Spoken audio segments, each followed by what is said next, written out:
Hello viewers, data logic की तरफ से एक और माइक्रोसॉफ्ट एक्सेल ट्यूटोरियल लेकर हाजिर हुआ हूँ। आज के इस ट्यूटोरियल में हम माइक्रोसॉफ्ट एक्सेल में नेस्टेड इफ़ फार्मूलाज देखेंगे। इफ़ कंडीशन का जो फार्मूला है उसको इफ़ एंड और इफ़ और के साथ आप कैसे यूज़ कर सकते हैं। उसकी ज़रूरत आपको उस वक्त पड़ती है जब आप कहते हैं कि अगर इस कॉलम में ये हो या फिर इस कॉलम में ये हो या फिर इस कॉलम में इस तरह की कोई कंडीशन आप देना चाह रहे हैं, या फिर आप कहते हैं कि अगर इस कॉलम में ये हो और साथ में दूसरे कॉलम में ये हो तो फिर यहाँ पे ये टेक्स्ट लिखा हुआ आ जाए, या फिर उसको इस कैटेगरी में आप डाल दें। इन कंडीशंस में आप इफ़ को आर के साथ यूज़ करते हैं, एंड के साथ यूज़ करते हैं, और फिर या आर और एंड दोनों मिला के भी आप इफ़ कंडीशन को यूज़ कर सकते हैं। तो इसके लिए जो डमी डेटा आपको स्क्रीन पे नज़र आ रहा है, ये एक हेल्थ फैसिलिटी में जो डेली पेशेंट्स आते हैं उनसे जो बेसिक हिस्ट्री ली जाती है उसकी बुनियाद पे यहाँ पे उनका डेटा हमने लिया हुआ है, हिस्ट्री लिया हुआ है, जिसकी बुनियाद पे हम कह रहे हैं कि यार ये जो पेशेंट्स आ रहे हैं इनमें किसी को फर्दर कोविड टेस्ट की ज़रूरत है या नहीं है। तो कोविड के जो बुनियादी 4 सिम्टम्स हैं वो यहाँ पे हमने लिखे हुए हैं हिस्ट्री में, कि अगर पेशेंट कहता है कि मुझे इनमें से फीवर है, कफ है, टाइटनेस है या फिर लॉस ऑफ टेस्ट और स्मेल है, इनमें से किसी एक क्वेश्चन में भी अगर कस्टमर बताता है कि हाँ मुझे ये सिम्टम है, तो हम चाह रहे हैं कि उसको सस्पेक्टेड लेबल करके फर्दर असेसमेंट के लिए भेज दें।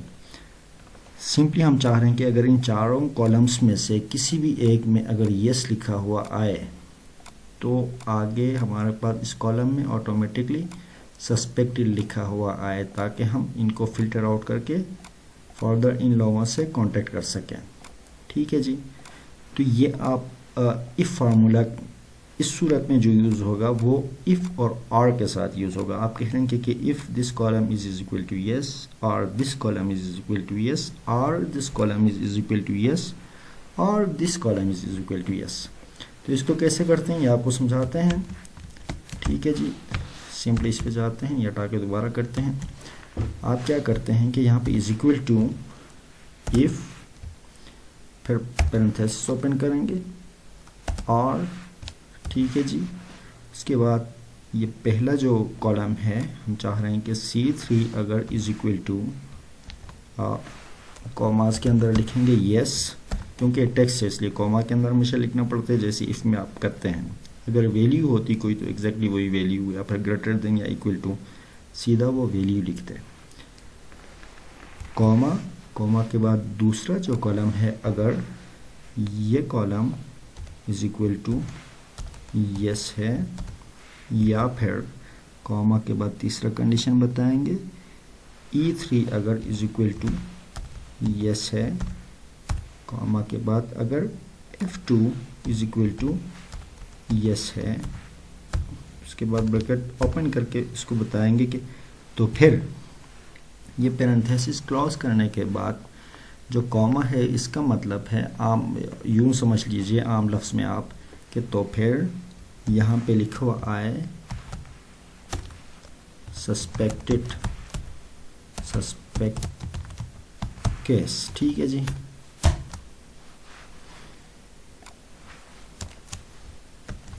अच्छा जी, अदरवाइज यहाँ पे लिखा हुआ आए अनसस्पेक्टेड।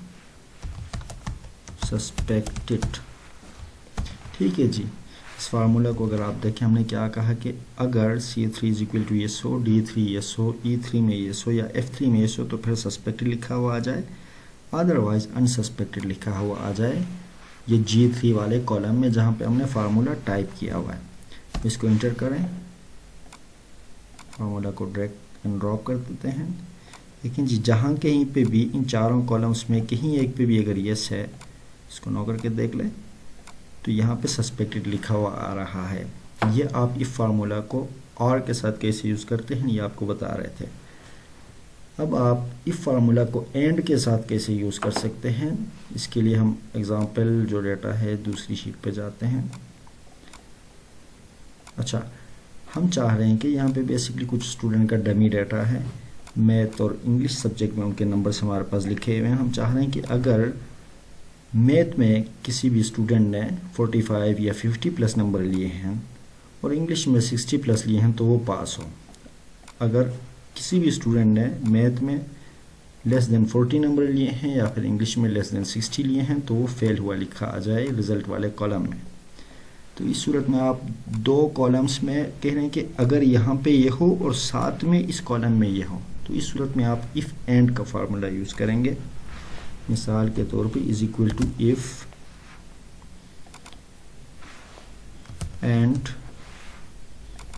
ठीक है जी, ये वाला कॉलम जो कि B2 है ग्रेटर देन हो 40 या फिर C2 ग्रेटर देन हो 60, और sorry if and B2 greater than 40 comma C2 greater than 60। इसका मतलब ये हुआ कि अगर B2 में वैल्यू ग्रेटर देन 40 है और साथ में C2 में ग्रेटर देन 60 है। उसके बाद ब्रैकेट क्लोज करके फिर इसको बताएंगे। ब्रैकेट क्लोज करने के बाद कॉमा और यहाँ पे लिखा हुआ आ जाए पास्ट, ठीक है जी। उसके बाद अदरवाइज यहाँ पे लिखा हुआ आ जाए फेल्ड, ठीक है जी, फेल। इसको भी इन्वर्टेड कॉमा क्लोज करते हैं और पैरेंथेसिस क्लोज करते हैं, इंटर करते हैं, ठीक है जी। अब जहाँ कहीं पे भी ये कंडीशंस मीट होंगी वहाँ पे ये पास्ट लिखा हुआ आएगा, अदरवाइज फेल लिखा हुआ आएगा। देखिए यहाँ पे हमने क्या कंडीशन दिया हुआ है कि अगर C2 जो है वो ग्रेटर देन 60 हो और C4 जो है B2 जो है वो ग्रेटर देन 40 हो, तो फिर यहाँ पे पास लिखा हुआ आ जाए। मसलन इसको करते हैं कि यहाँ पे 65 और यहाँ पे 55, ये देखें कि ये कंडीशन ऑटोमेटिकली चेंज हो गया है। तो ये था आज का tutorial nested if formula related. इंशाल्लाह नेक्स्ट ट्यूटोरियल में एक और कोई ना कोई काम का ट्यूटोरियल लेकर हाजिर होंगे।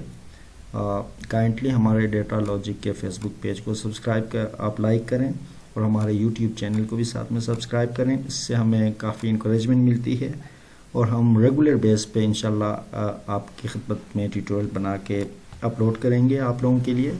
आप हमें टॉपिक्स भी सजेस्ट कर सकते हैं, उसके लिए आप हमें कमेंट करके इसी वीडियो के नीचे कोई भी एक्सेल या फिर GIS मैपिंग या फिर कोई भी मुख्तलिफ सॉफ्टवेयर्स या फिर data science, data processing, data management related किसी भी सॉफ्टवेयर का SPSS हो गया, स्टाटा हो गया, R हो गया या और भी डिफरेंट टॉपिक्स आप सजेस्ट कर सकते हैं किसी भी सॉफ्टवेयर से related.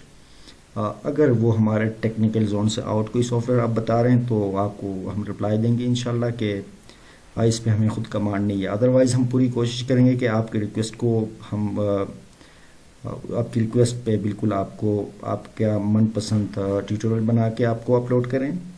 Thank you very much.